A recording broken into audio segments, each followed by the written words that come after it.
Çfarë do të ndodhte në një konflikt të mundshëm ushtarak midis Turqisë dhe Izraelit?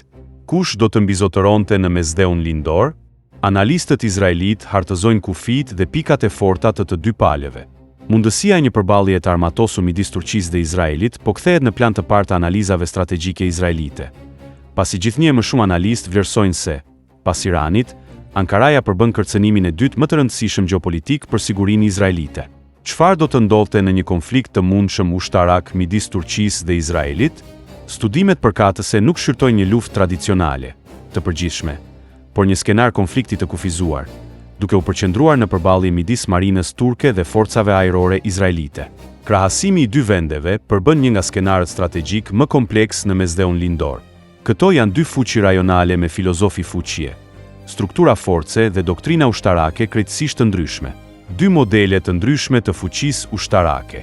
Turqia është tani ndër fuqitë më të mëdha ushtarake në botë, duke zënë vendin e 9 në renditjen Global Firepower 2026. Turqia ka një nga ushtritë më të mëdha në NATO, rezerva të mëdha dhe aftësi të konsiderueshme mobilizimi. Thellësia e saj e madhe gjeografike i lejon asaj të shpërndajë forca dhe të përhapë sulme.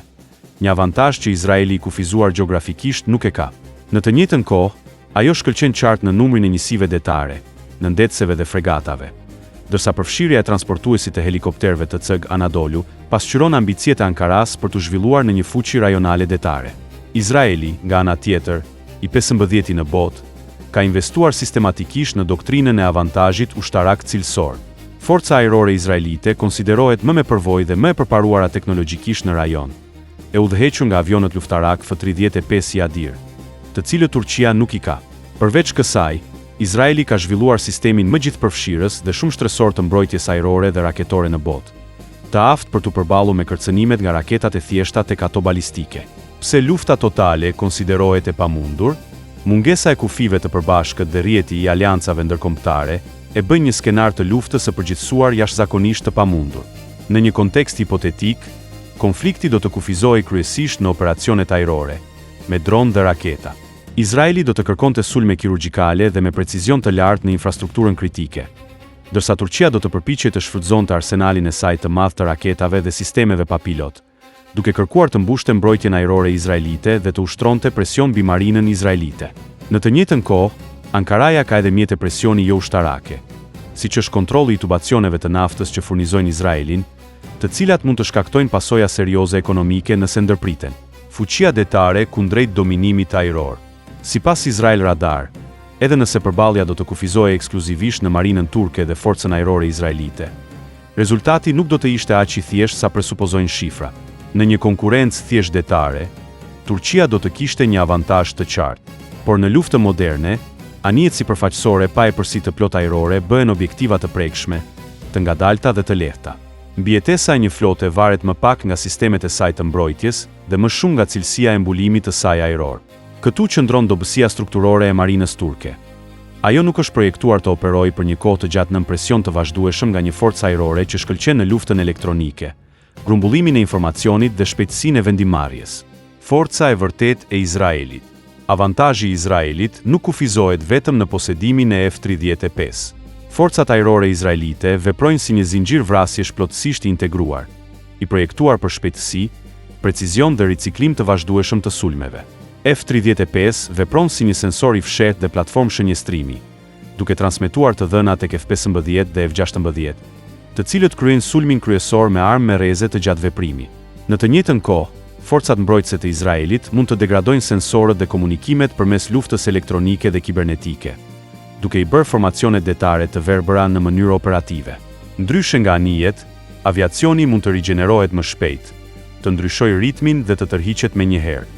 Përfundimi strategjik. Marina turke teorikisht mund të triumfojë në një konflikt thjesht detar. Megjithatë, aftësia e saj për të vepruar lirisht nën presionin e vazhdueshëm ajror Izraelit është jashtëzakonisht e kufizuar. Në luftën moderne, nuk është madhësia e flotës që përcakton rezultatin, por superioriteti ajror. Kjo është arsyeja pse një sulm detar turk ndaj Izraelit konsiderohet i pamundur në të ardhmen e afërt. Të dyja palët i kuptojnë rreziqet e përshkallëzimit, por nëse shpërthen ndonjëherë një konflikt, superioriteti detar i Turqisë do të jetë shumë më pak vendimtar se sa sugjerojnë shifrat. Raketa, dronë dhe mbrojtja ajrore. Në këto rrethana, Përdorimi i raketave dhe dronëve për të mbushur mbrojtjen izraelite duket të jetë mjeti më realist i presionit për Turqinë. Ankaraja ka investuar miliarda në programe raketash vendase, duke zhvilluar raketa balistike dhe lundrimi me reze që mbulojnë Izraelin. Megjithatë, kundër këtij kërcënimi, Izraeli vendos një sistem unik mbrojtës shumë shtresor, me Arrow 3 për raketat balistike, David Sling për raketat me reze të mesme dhe Iron Beam, një sistem lazeri të gjeneratës së re për dronë dhe kërcënime të lira. Turqia tani ka mjetet për të goditur Izraelin nga një distancë. Megjithatë, pyetja nuk është nëse mund të arrijë, por nëse mund të depërtojë në mënyrë efektive në njërin nga mbrojtjet ajrore më të sofistikuara në botë. Dhe në këtë pikë, përgjigjja mbetet e pasigurt. Mundësia e një përballje të armatosur midis Turqisë dhe Izraelit po kthehet në plan të parë të analizave strategjike izraelite. Pasi gjithnjë më shumë analistë vlerësojnë se, pas Iranit, Ankaraja përbën kërcënimin e dytë më të rëndësishëm gjeopolitik për sigurinë izraelite. Nga ana tjetër, ekstremistë brenda Turqisë po i bëjnë thirrje Erdoganit që të hyjë në Jeruzalem. Kjo është marrëzia e kohëve që jetojmë, as pak e ndryshme nga e shkuara. Ndryshojnë vetëm personazhet dhe armët në dispozicion. Viti 2026 duket se do të jetë shumë i gjatë. Mast Channel.